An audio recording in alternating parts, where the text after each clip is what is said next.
Welcome to my daily blog. তো আগের ব্লগে আমি বলেই দিয়েছিলাম কোথায় যাচ্ছি, বড়বাজারের জাকারিয়া স্ট্রিটে। তো এই পৌঁছে গেছি, দেখতেই পাচ্ছ। পৌঁছালাম 6:30 7টা নাগাদ।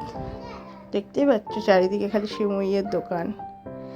তো এগিয়ে যাচ্ছি, গিয়েই প্রথমে আমরা হালিম খেয়ে নিলাম। আমার মেয়ে হালিম খায়নি।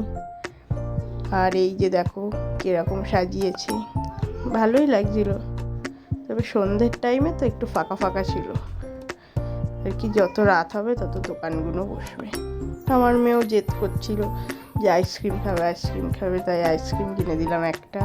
আইসক্রিম কিনে দিয়ে আমরা ফেরার পথে এবার একটু দেখতে দেখতে চারিদিকে যাচ্ছিলাম।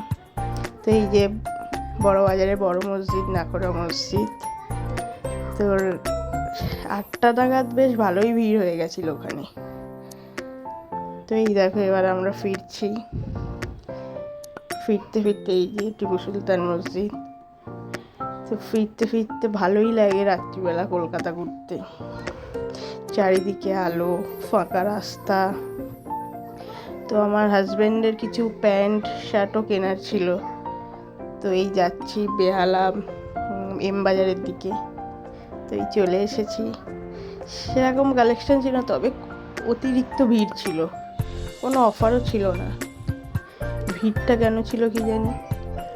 তো তার মধ্যে আমার হাজব্যান্ড প্যান্ট শার্টও পছন্দ করে নিল।